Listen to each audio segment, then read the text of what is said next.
আমাদের অনেকের ঘরেই রাতে কিন্তু ভাত থেকে যায়। সেই রাতের বেঁচে যাওয়া ভাত ফেলে না দিয়ে অথবা নষ্ট না করে এই নুডলস দিয়ে ফ্রাইড রাইস করে নিন। ছোট বড় সবাই অনেক পছন্দ করবে এবং হেলদিও। আসসালামু আলাইকুম সুপ্রিয় দর্শক, কেমন আছেন সবাই? আজকে একটি ইউনিক একটা রেসিপি আপনাদের মাঝে শেয়ার করব। আশা করি আপনাদের কাছেও ভালো লাগবে।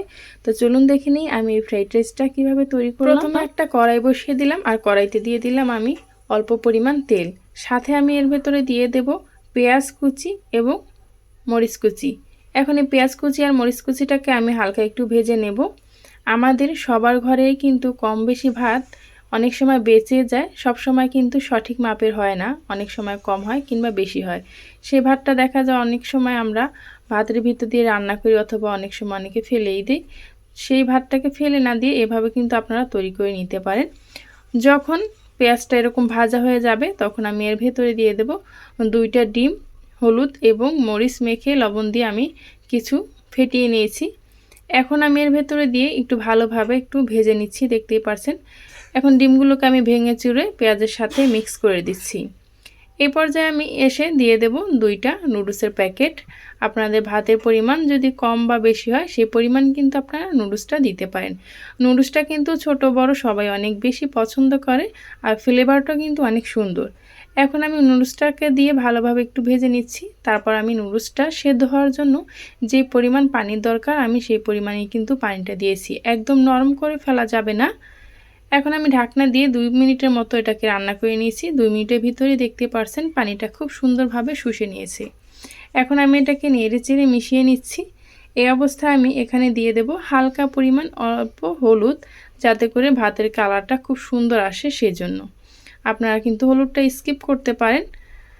আর যদি ঝাল খেতে বেশি পছন্দ করেন সেই সময় কিন্তু এখানে একটু মরিচ দিতে পারেন। যেহেতু আমার ঘরে বাচ্চা আছে সেজন্য কিন্তু আমি মরিচটা স্কিপ করেছি, শুধু কাঁচা মরিচটাই ব্যবহার করেছি। এখন যে ভাতগুলো ছিল সেই ভাতগুলো আমি দিয়ে মিক্স করে ভালোভাবে নেড়ে চেড়ে মিশিয়ে নেব যতক্ষণ না পর্যন্ত খুব সুন্দরভাবে ভাতগুলো গরম এবং ঝরঝরা হয়ে যায়। এই তো আমি কিন্তু নেড়ে চেড়ে মিশিয়ে নিচ্ছি। এই পর্যায়ে আমি এখানে দিয়ে দেব ম্যাগি যে মশলাগুলো ছিল সে 2 প্যাকেট, সাথে আমি আরও একটা মশলা দিয়ে দিলাম এক্সট্রা করে।